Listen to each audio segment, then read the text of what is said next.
Welcome to another edition of our Theory Lunch. This week we have Ziv Scully talking to us about scheduling with the Giddens Index. Thanks, Nick. Hi, I'm Ziv. I'm a first-year PhD student advised by Guy and Moore, and I'm going to tell you about the Giddens Index. So the Giddens Index is a mathematical tool that's introduced some 45 years ago to solve the multi-arm bandit problem. Today we're going to talk about how it's used in scheduling, in scheduling in queues. So everything I'm going to tell you about today is prior work. We're basically using some of the ideas here to schedule more and more difficult types of queues. But we're going to start with an introduction to what is a queue, what is scheduling, what do all of these words mean. Okay. So this talk is going to be about queues. Queues are, you've probably experienced them a lot in your daily life. Whenever you're waiting for things, that's some sort of queue. So what we're going to talk about today is a single server queue. So we have a single server, which has one job. Jobs are people in this talk. That's being served. It's being worked on by the server. Then there's a queue of jobs waiting to be served behind it. Jobs also arrive in the system randomly by some Poisson process. And so we don't want people to be waiting in line for very long. Or we want to get people in and out as quickly as possible. So our whole goal in scheduling is minimizing the amount of time that... Hire more servers. Hire more servers. What's happening? That's one way, but that's hard. The math is hard, so we're going to... Right? We prioritize pretty math over efficiency. So given that we want pretty math with one server, the only choice we have is which job we work on at every moment in time. So we ask, which job should we work on to minimize the mean response time of the system? Response time being the time from when a job enters the system to when it leaves. So in this example, we can see that the jobs have different sizes. So there's a super small green job, a super tall red job, representing different amounts of work that need to be done on those jobs before they can exit the system. So if we know all the job sizes, I guess, open question to the room, which job should we work on to minimize the mean response time of jobs? Sorry? The quickest. Yes, we should work on the shortest job to minimize mean response time. We can imagine, here's a proof sketch of, so if we kind of do the jobs in ascending order from smallest job to largest job, if we look at the total time jobs spent in the system, basically all of the jobs pay for the short job. Then all but one of the jobs pay for the second shortest job, and so on and so forth, which is better than the other way around, or it's pretty easy to show any other ordering. So if we have all the jobs in the system ahead of time and we know their sizes, scheduling is very easy. Just do the shortest one first. So there are two what-ifs. So the first what-if is, what if a new job arrives? We can kind of consider two different versions of the problem. In one version, we can interrupt whatever job is being worked on. That is, we can preempt it, is the word. And in a preemptive setting, basically what we want to do is always be in this situation. So if a new shorter job arrives, we're going to interrupt whatever is being worked on and work on that instead. So this scheduling policy is called shortest remaining processing time, or SRPT. If we can't preempt, then the question's a little bit harder, but it basically ends up being the same answer. That as long as your job arrival process is a Poisson process, you should always work on whatever the shortest job is that you have in the system. And then, if you work on a long job and a short one happens to arrive, tough luck. But that's still the best you can do. So in this talk, we're always going to be talking about a preemptive setting. So we can always, in computer systems, we can often interrupt jobs in the middle, pause them, work on another. Okay, so another what if. This is a kind of much bigger problem. What if we don't know the job sizes? What if we don't know which job is shortest? So there are basically lots of things you could do because now there's not a clear answer anymore. So lots of real life queues. We'll do one job at a time, like first in, first out. You could also imagine doing the jobs in some other order other than first in, first out, like last in, first out, or a random order. In a preemptive setting, you can do multiple jobs at once by basically sharing the processor, quickly interrupting, and basically alternating between multiple jobs. So this is called processor sharing.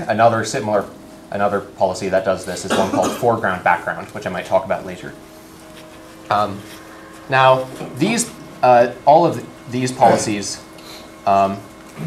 they basically use no information about the jobs at all, right? First in, first out. You get a job in the system, you don't look at it, you just do it when it gets to the front of the queue.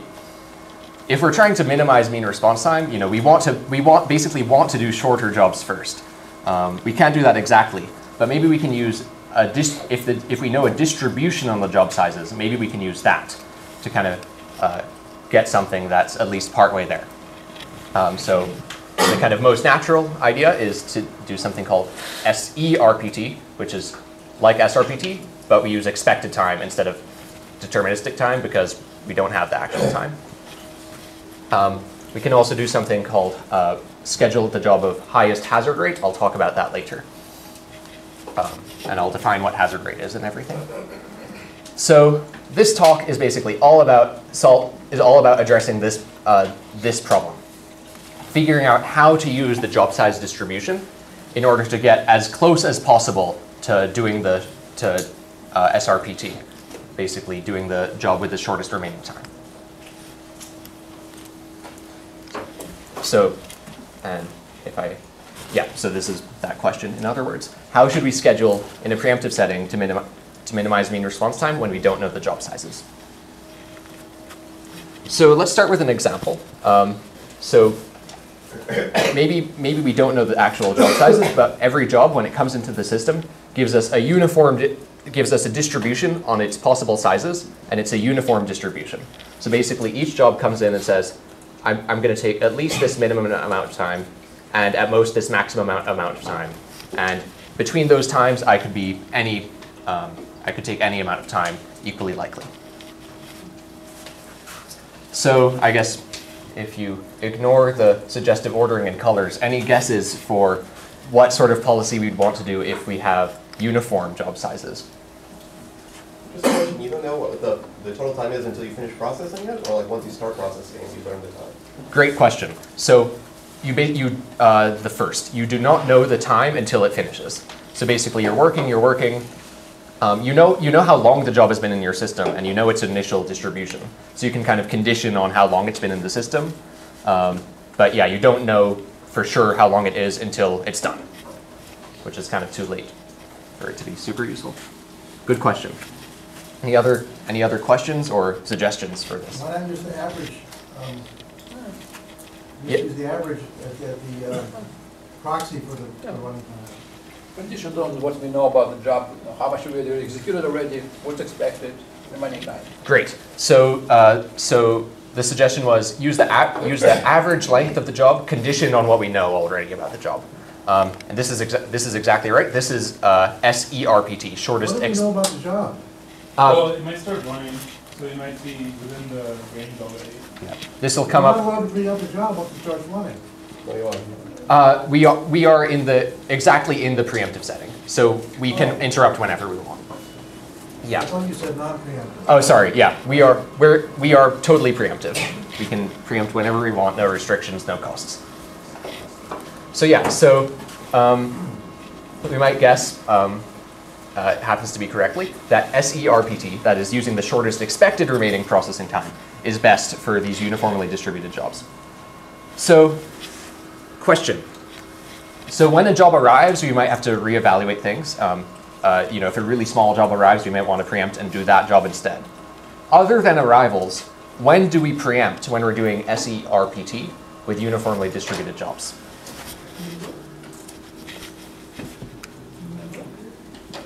I hear one never suggestion. Any other suggestions or agreements?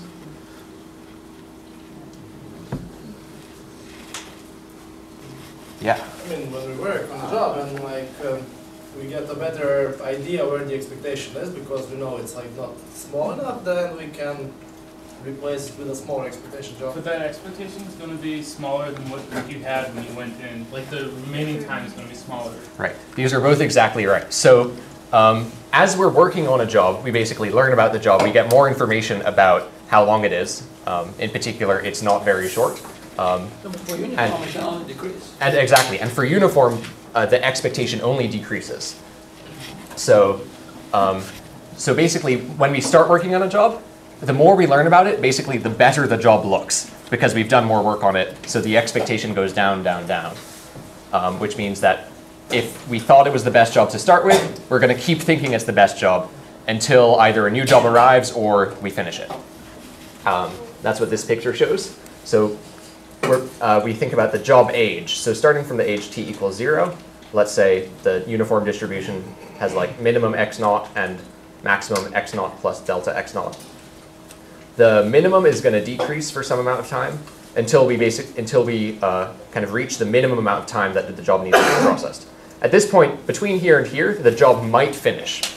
Conditional on it having not finished, so if the job, as long as the job's still in the system, we know that the distribution is uniform from 0 to something that decreases with the job's age. Questions? Do you mind moving a little bit over so I can stand on this side. Does that work? where you were earlier was perfect. Okay. I need to point at the screen sometimes. Sure, yeah. But okay, I will do this. Hopefully that'll. Is this good? That's perfect. Okay. Yeah. I won't move. So. You can move a little.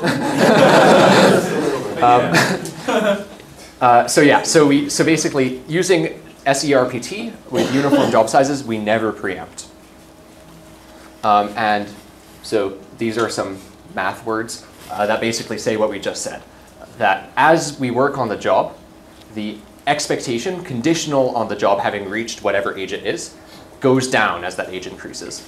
So we're using the notation x of t to mean the so if x is the original remaining time distribution, xt is the remaining time distribution conditional on having been worked on for age t.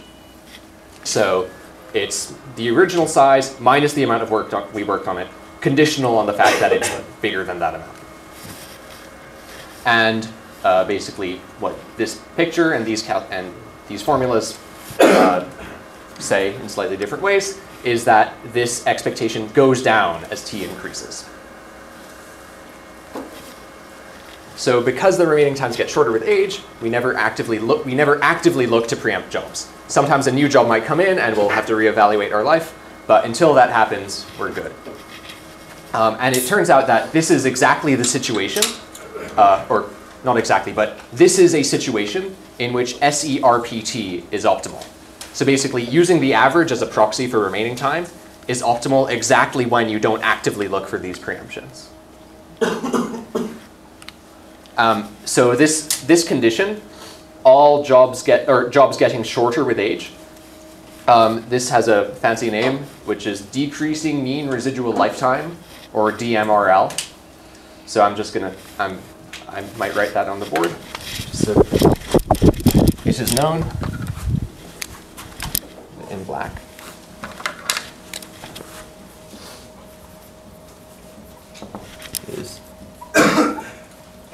Is this okay camera-wise? Oh yeah, it's fine, don't worry.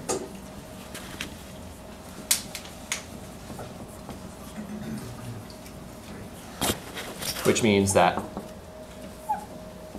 E of the distribution conditional on the time it's been decreases with t.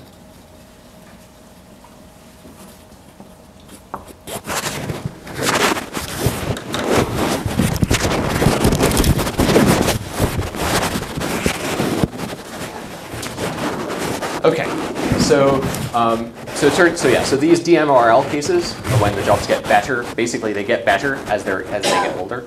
Better in the set, they get shorter as they get older. We know how to do that. We're going to actually, hopefully, we will actually get to a proof that that's the case. We'll see. Okay, let's consider another example with a different sort of size distribution. So. Maybe the jobs don't tell us that they are uniformly distributed between a maximum and minimum. Maybe they tell us something else. So one common distribution is the Pareto distribution. So we're basically saying when a job comes in, it tells us some parameters of a type of distribution. The Pareto distribution shows up a lot in computer systems.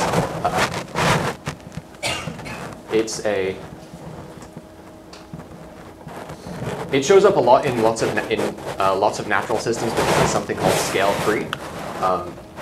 And I don't know too much more about that, so I won't say much more about that.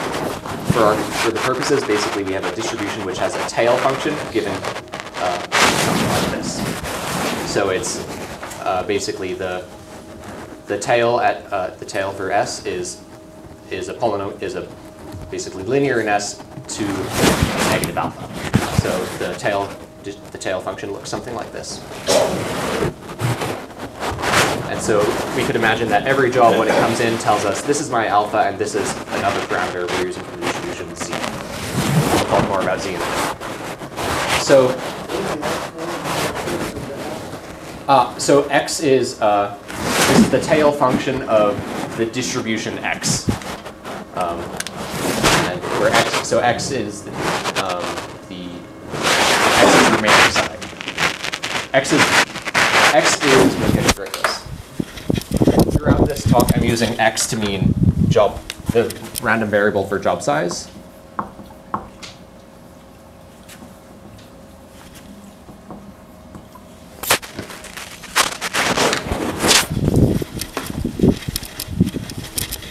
So yeah, so if our job sizes have this tail,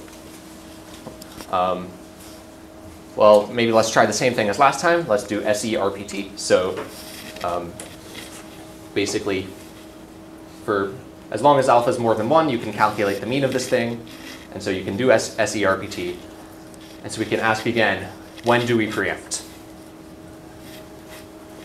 Yeah. Do all of your jobs have the same distribution? Do they have the same parameters, or does every job give you its own parameters with all of the distribution? Okay, good question. So the question was, do all the jobs have the same distribution, or do they all have Pareto distributions but tell us different parameters? We can solve either. We're going to talk about the more difficult one, which is the latter. So the jobs come in, they tell us their alpha and their Z, and then we have to use that to schedule them appropriately. Cool.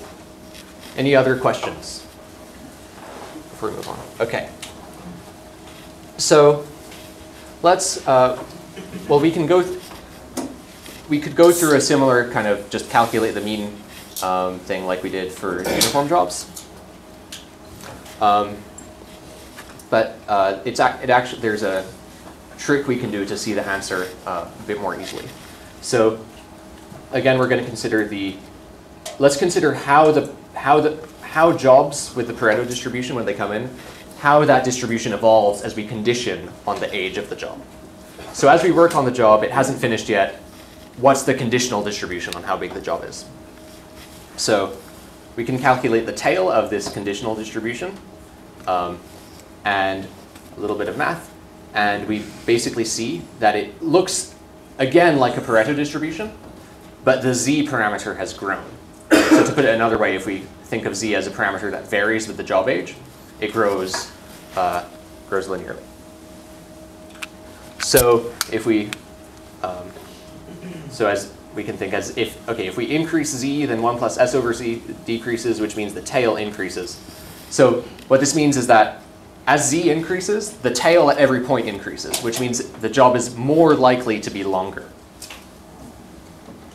So, as the more we work on a job, if it doesn't finish, the job's expected time to finish gets larger and larger the more we work on it, which is kind of demoralizing. Is this how research works? Sorry? Is this how research works? Is this how research works? I certainly feel that way sometimes. Yes. I mean, research is like a natural process. It's probably scale-free in some ways, so maybe. Sigmovic paper somewhere, or real paper. So in fact, we can say something even a little bit stronger about the Pareto distribution. The Pareto distribution has something called decreasing hazard rate. So the hazard rate of a distribution is, so the hazard rate of x at ht is, so well, it's density over tail. It's just some formula, but here's the way to think about it. So probability density is kind of at the start. We have a kind of certain infinitesimal probability that the job will be this or that length. The hazard rate at t is given that the job has reached ht, here's the infinitesimal probability it's going to finish right now. And if you kind of put some dt's then and use Bayes' theorem, this is the right thing. And for Pareto, this you can do this out and you get, I think it's alpha over z plus t. There might be a plus or minus 1 that I've forgotten there, but it's something that definitely decreases in z. So what this means is that the older a job is, the less likely it is at every instant to finish right now, which is another quick way to see that kind of jobs get worse or longer as they age. So what this means is that if we have a bunch of Pareto jobs in our system, and we work on one and it doesn't finish, well, that job basically got worse. So maybe now there's another best job. So we're going to switch, work on that for a bit. Maybe that one got worse. We're going to switch, and so on and so forth. So there's going to be a lot of preemption if we use SERPT for Pareto jobs. Is that a question? If all the jobs are just so when we have enough jobs, will it eventually like look like processor sharing just because of this property? Very good question. So the question is, eventually, if as the jobs, basically once all the jobs are, eventually are we going to be kind of constantly preempting between all the jobs? And this is exactly right. Okay. That's exactly what happens. Now, it's not necessarily going to be equal processor sharing if the jobs have different alphas. But that's the basic idea. So it turns out, so we defined this thing called hazard rate. And hazard rate we can think of as like it's the rate at which we're going to, which jobs kind of finish right now. So here's kind of another idea for scheduling this. We're basically always going to do the job that has the kind of biggest chance of finishing right now. And it turns out that, so this is going to be equivalent to SERPT if all the jobs have the same alpha. But when they have different alpha, this is not exactly the same as SERPT. Basically because it balances the trade-offs if you have different alphas. Yeah, if you have Pareto distributions with different alphas, as the z parameters vary, basically the means and failure rates vary in different ways. And it turns out that using whenever I say failure rate, I mean hazard rate. There are words that mean the same thing, and different people use different ones. And I try and use hazard rate because it's not really like a thing failing, but sometimes I say failure rate. So turns out that using the hazard rate is the right thing, is the right trade-off when you have Pareto jobs, or in fact any jobs that have decreasing hazard rate. Is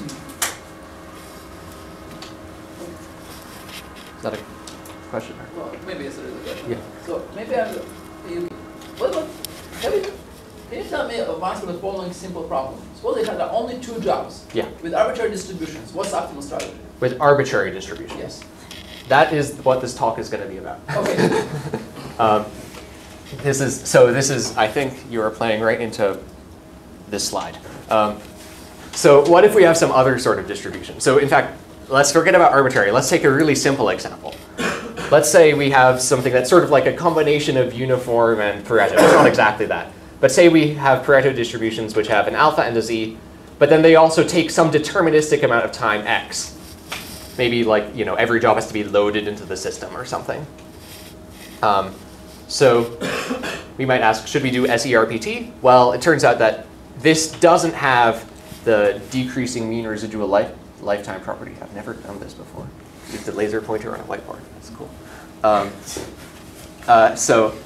they don't have this property because basically the mean residual lifetime that decreases during the deterministic part, but then increases during the Pareto part. For decreasing hazard rate, or we can't use highest hazard rate because of the exact opposite problem. Hazard rate, the hazard rate is 0 during this deterministic portion, and then the hazard rate kind of jumps up and then decreases during this Pareto portion.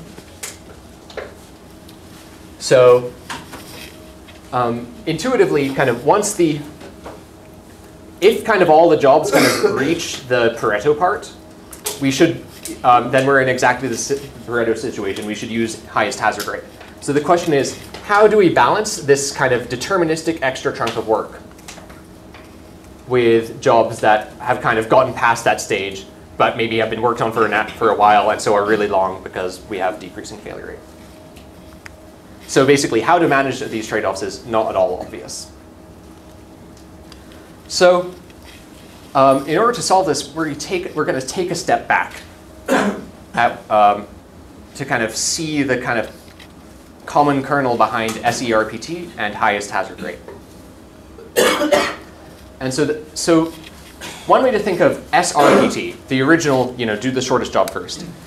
One way to think of that is that it always works on the job that is basically going to we said worked on the shortest job. We could say it will complete the fastest. It gives us the kind of highest completion rate for the next amount of time. So thinking about SERPT like that, we can ask for, given a job at age t, what is the kind of completion rate of that job? Well, in SER, if we're kind of going to work on that job without preempting it, the kind of completion rate is 1 over its expected time. You can write that as this integral, or this ratio of integrals. For hazard rate, we kind of ask a sort of opposite question. Instead of looking at the entire job, the kind of rate at which it will finish if we never preempt it, we take the kind of exact opposite extreme. If we assume that we're going to preempt this job in an instant, what's the probability it finishes now? What's the rate at which the job's finished now? And that's what hazard rate does. And you can write hazard rate as this limit of ratio of integrals using L'Hopital's rule. And the reason we do this is we see these look pretty similar, right? Basically, here we have an infinity, and here we have essentially little t. And so we know that SERPT is the right idea if we never look for preemptions, right? Reflecting the fact that we kind of look at the entire distribution from little t to infinity. Highest hazard rate we know is the right idea if we are always looking for preemptions, reflected in the fact that we have basically a little t here. We're just looking at the next instant. What if we only sometimes look for preemptions, right? So when we basically if we decide to start one of these deterministic Pareto jobs, we're never going to want to preempt again unless an arrival happens during this deterministic region. Then kind of during the Pareto region, we're basically always going to want to preempt if there's something better. But how are you going to determine something better? Because the other jobs don't have a hazard rate yet because they haven't been loaded. Their hazard rate is 0.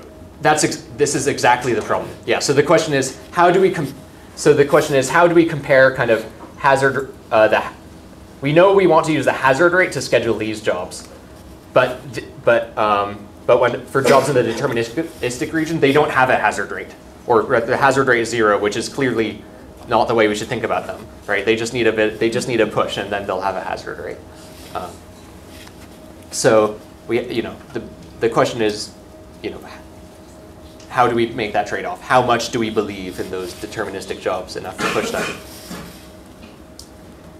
So turns out the answer, and this is literally just the answer to how you schedule jobs with arbitrary distributions, is to look not at just one of these completion rates, but basically for each job, look at it optimistically and say, what's the best you could do? So rather than looking at this integral from with either little t or infinity here, we ask each job, okay, put your best foot forward, pick some amount of time, and say, you know, if I'm worked on for that amount of time, I'm going to finish at this rate on average. And for each job, we're going to kind of look at the best case scenario. And then, and so then it turns out that, so we're going to call the kind of best case scenario this thing called the Gittins index. And what we're going to do is it turns out that scheduling the job with the highest Gittins index is always the right thing to do. So basically, for each job, we're going to kind of look at the job, ask, you know, what's the kind of best possible completion rate you could put forward. The job's going to kind of do its you know, it's going to do some reflection and decide on a big T that maximizes this. And it's going to say, this is the best completion rate I can do. And then we're going to work on the job with the highest one of those. What this big T is it's a stopping time of sorts, or a stopping age. So I like to think of it as a stopping age to distinguish. So to distinguish it from kind of the time of the entire system. So the idea is we're going to pick some age, and when we decide to work on the job of highest Gittins index, we're basically making a promise. Okay, until you get to that stopping age, we're not going to preempt you again unless a new job comes along. And once you get there, now we're going to reconsider our choices. And we're basically saying, of all the possible promises we could make, what's the best possible one?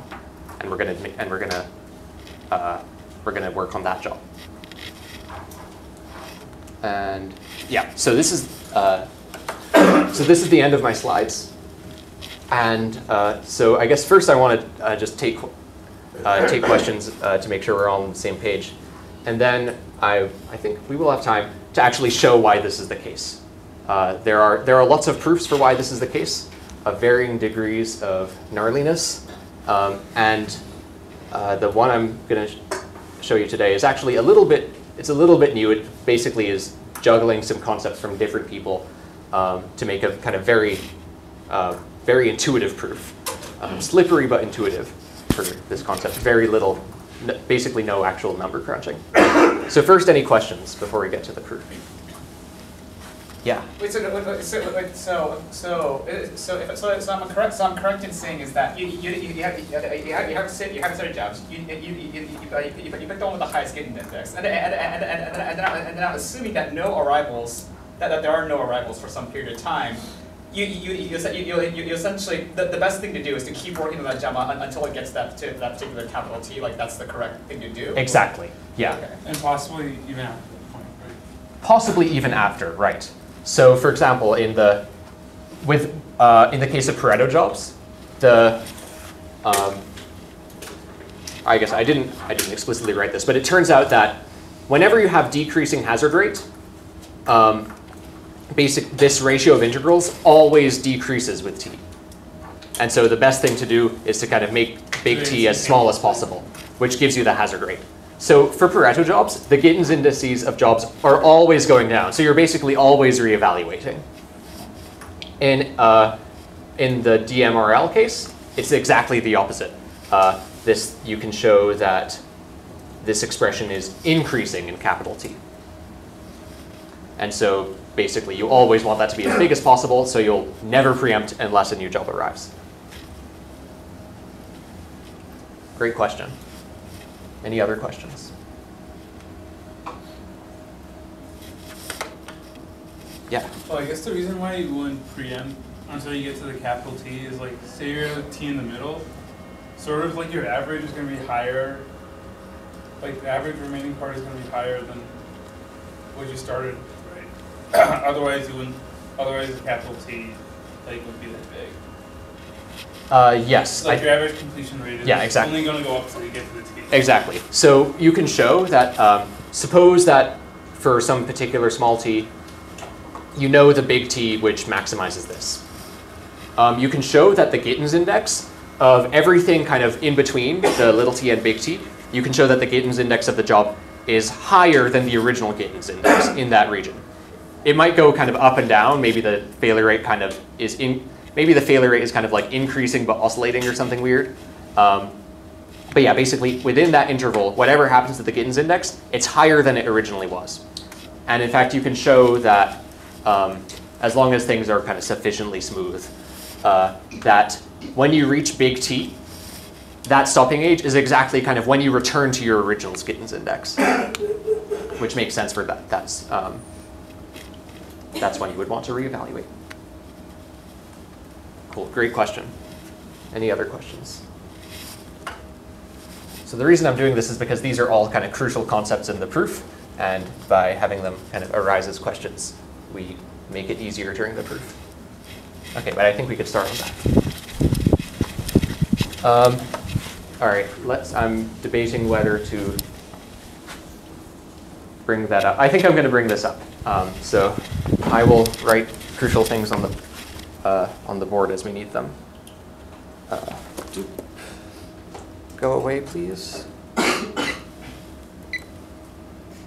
you remind me what little f of x and capital F bar of x is? Good question. I don't think I wrote what little f was. So little f is probability density. So if we have some probability distribution,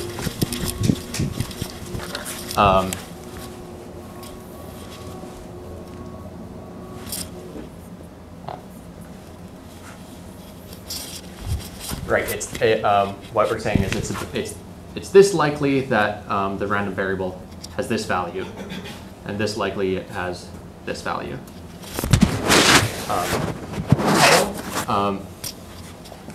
So f bar is the tail, and it's the negative integral of the density. So basically, the tail for the same distribution is it always starts at 1, and then it kind of goes down depending on what the density is. Is it 1 minus that? Sorry, yeah, 1 minus x. Yeah. And the idea is that this is the probability that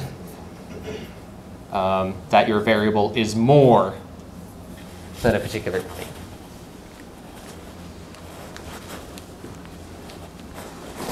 Okay, cool. So let's find an eraser. And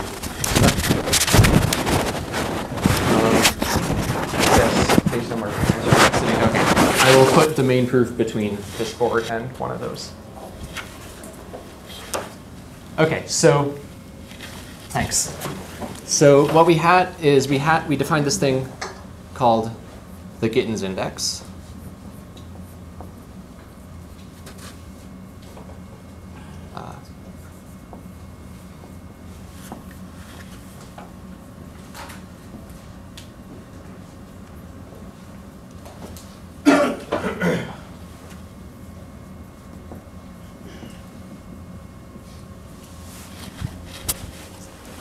And we're basically trying to show that always working on the policy of greatest Gittins index is the right thing to do to minimize mean response time.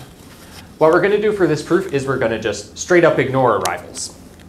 It turns out that as long as your arrivals are a Poisson process, basically that is kind of completely random, and that means that there's kind of nothing you could possibly do to plan.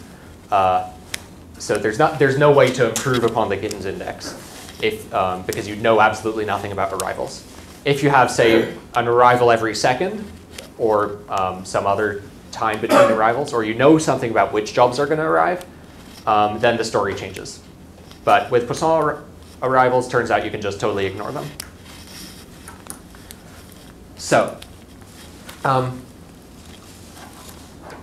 we're actually going to take a short break from the Gittins index to scheduling to consider another problem, which is not exactly scheduling because it only has one job.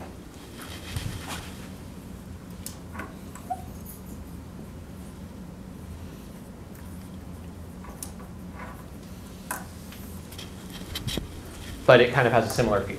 So we're going to consider a problem that, so this is not a name that's in the literature, but it's an optimization problem that's very similar to ones in the literature.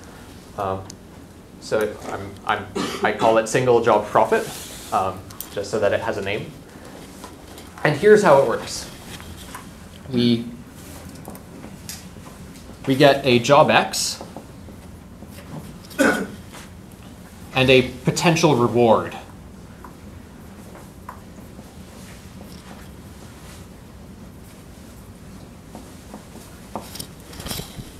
Some potential reward R. And so here's the setup. If we finish X, we get the reward. But we have to pay at $1 per second in order to work on X. So if we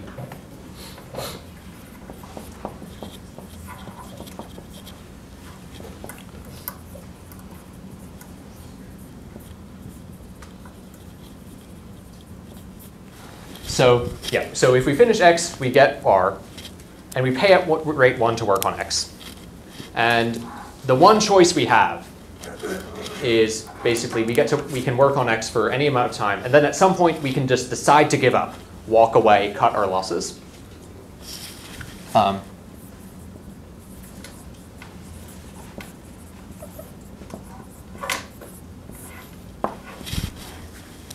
And so single job profit is the problem of figuring out, given the job and the reward, when do you give up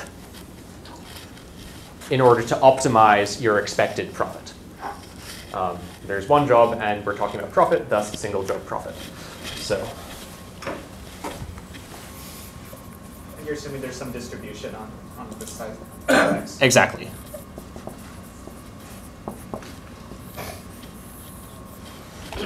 So when should we give up in order to maximize our expected profit? So we can actually write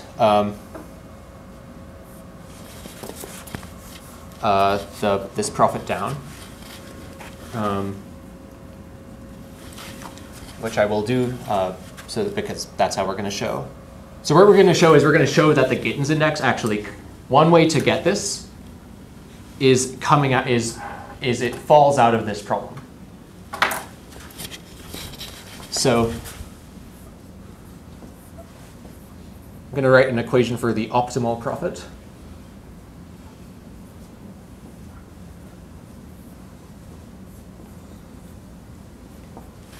So V is for profit, X is our job, and we have, our job is going to have some age t, and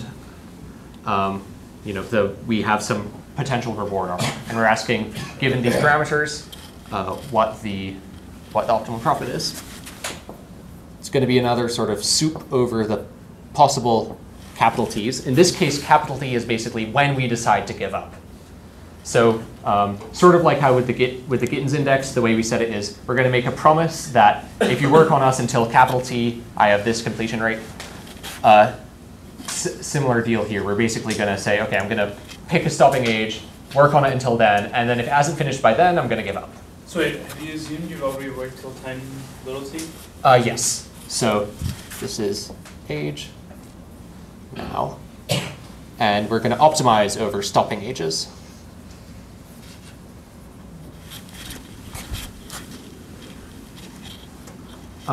In the back, on a scale from 0 to 10, is this readable?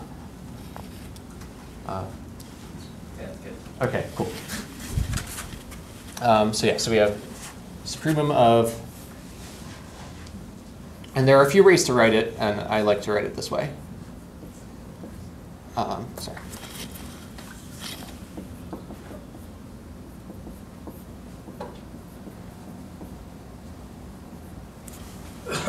Sorry, typos.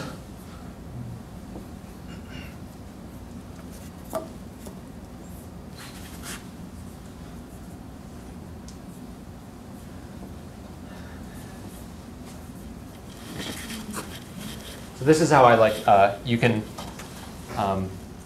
kind of work through the logic of, okay, I'm working at, I have kind of this probability of finishing, and then I get the reward, and you can figure out, you can basically figure out that this is the formula. So I think this is a very...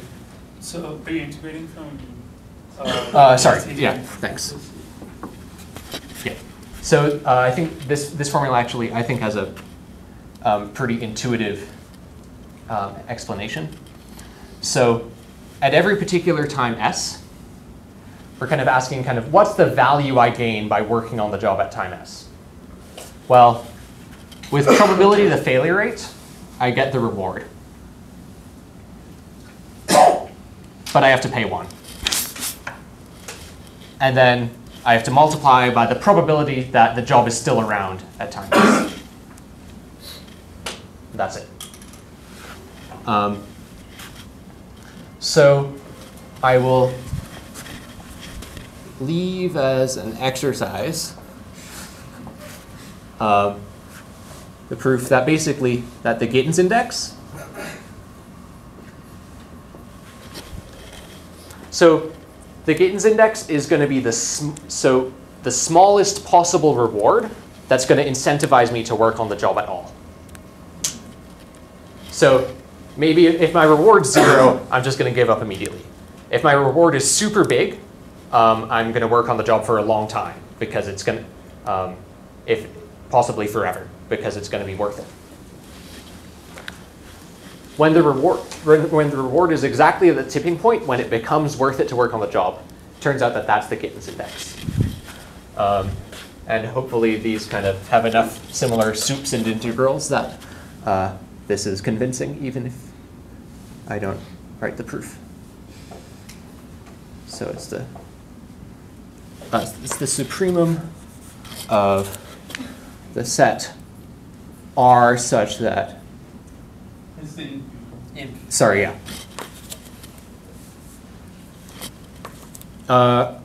Actually, you don't know what I was going to write. So, but in a previous formulation, it would have been inhuman. So,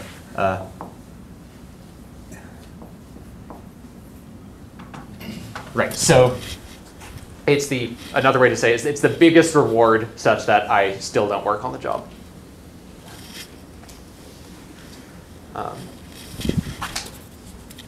That is an equals, not a greater than or equal to. Okay. So here's, I don't want to erase this really. Okay, I guess I'll. Oh, this one's cool. So here's what we're going to do. What we're going to do is we're going to imagine, we're going to go back to scheduling, but we're going to kind of imagine simultaneously kind of having a single job profit problem going on with every job in our system.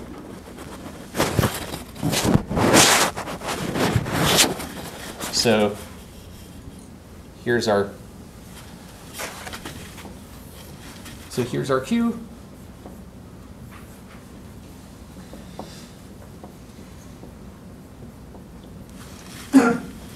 And as well as having a kind of distribution conditional on their age, they're also going to we're going to attach to each job basically a reward.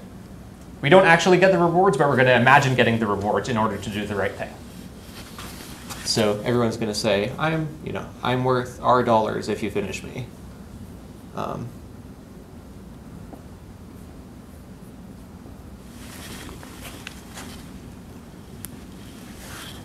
And here's what we're going to do. We're going to set for each job.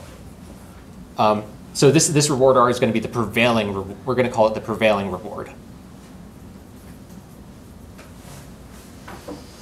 So for each job, we set this reward R, which is the prevailing reward.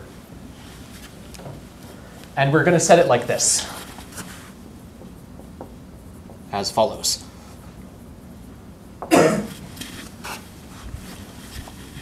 At the start, we're going to set each job's prevailing reward to its Gittins index.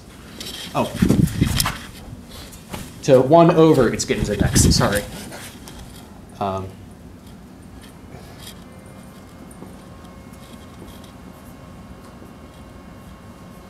I guess at the start, all the jobs have age 0.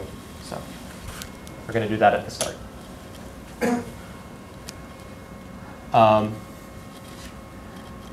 And what we're going to do is, I guess we should give this a subscript X. Oh, so is it 1 over the Gittins index that equals like the? Yeah, it's 1 over the Gittins index that is this maximum reward. One way to see that the units don't work out, the other way around. because the reward is compensation for time, so reward has units time, but the Gittins index has units rate. Yeah, so also kind of intuitively, if we need a bigger bribe to do a job, it must have a lower completion rate. Okay. As age increases, as the age of a job increases, we're going to change the prevailing reward as the increasing envelope of the Gittins index. I don't know if that's a real term, so it's in quotes.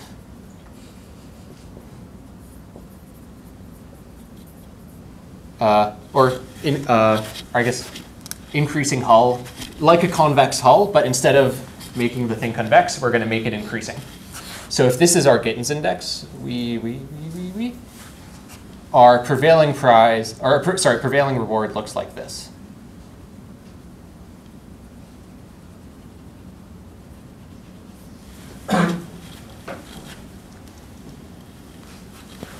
Okay. So it's going to be the increasing envelope of the Gittins index.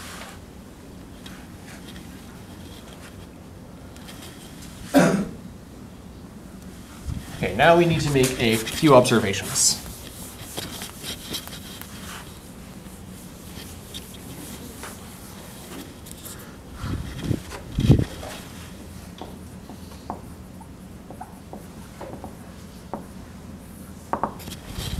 Okay. So, observation number 1.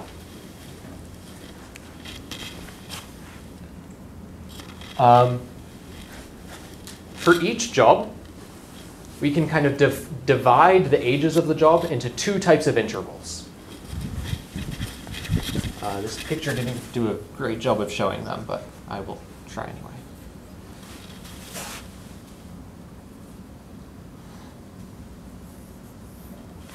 So there are 2 things that can be true at any age for a job.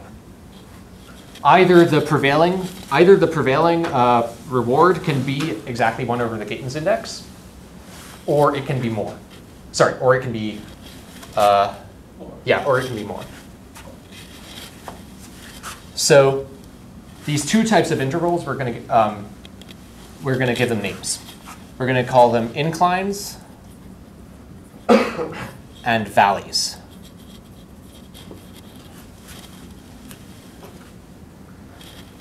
So a few things. During every incline, we know inclines are when the reward and 1 over Gittins are equal. We know that the Gittins index must be increasing, or at least non-decreasing. Because if it decreases, the prevailing reward doesn't go down. And so we enter a valley.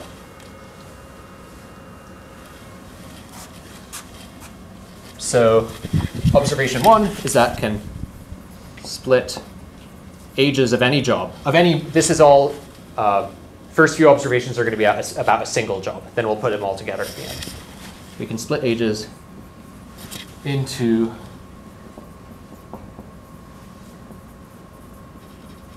inclines and valleys.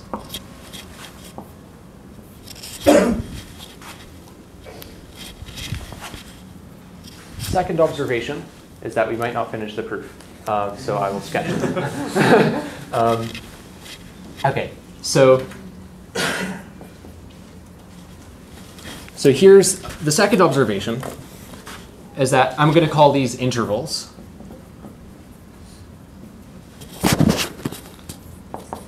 Is that the expected profit for any interval is always 0. That's because, well, for valleys, what we can show is that for everywhere in this valley, this is the end of the valley is the stopping age. And for inclines, basically every time is the stopping age.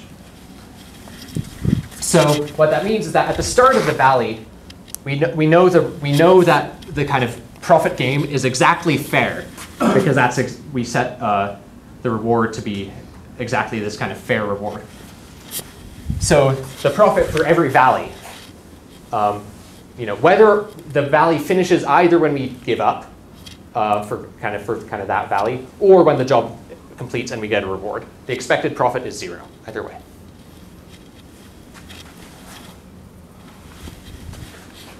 So what this means is that if we kind of imagine receiving the rewards for kind of all of the jobs as we finish them,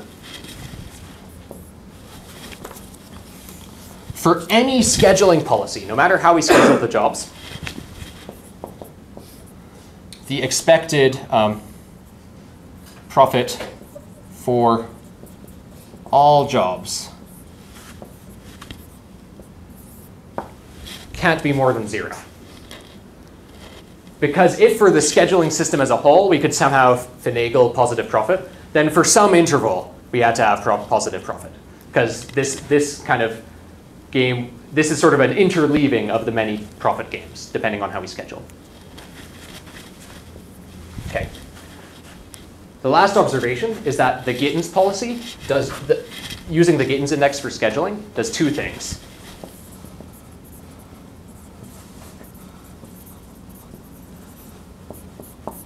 One, it has expected profit 0. That's basically because it never kind of leaves an interval hanging, specifically a valley. If we're always scheduling the job of highest Gittins index, that's the same as of lowest current reward. And the job of lowest current reward is always going to be the one of lowest prevailing reward, as long as we never preempt in the middle of a valley, which the Gittins index won't, which the Gittins policy won't.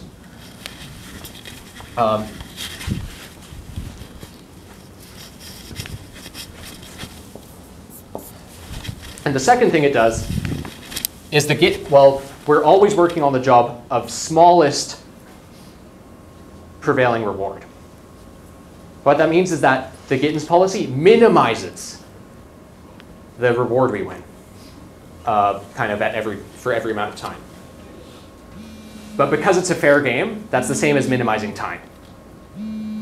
So the kind of expected winnings before t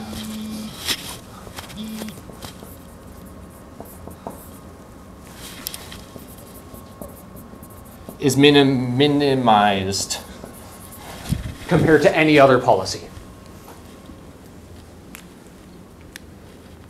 And basically you can use, and so because the profit is 0, this is the same as kind of expected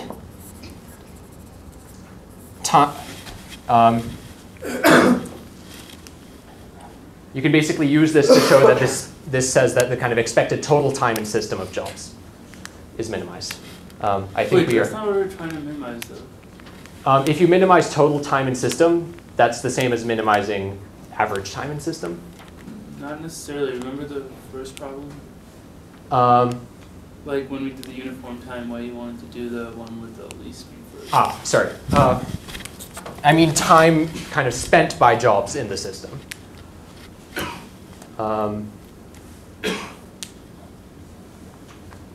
I guess That's It's not the what we're trying to Yeah. minimize. not the sum of all the service times. Correct. This is the sum of response times rather than the amount of work we have to do, we can't change. Okay, yeah, the Yeah. response. Yeah, exactly. Yeah, so I should write that.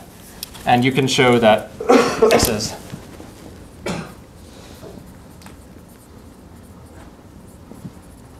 you can show that this implies that total response time is minimized. And that's the basic idea. So I gave some references in the abstract that you can go to kind of see this fleshed out. And there's one detail here that's a little new, which you can email me. I'm Z Scalia, if you're curious. Yeah, thanks.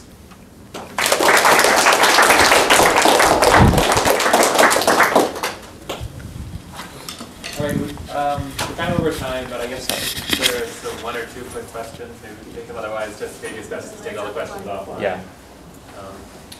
Yeah, we'll just go with that, I guess. All right, thanks again.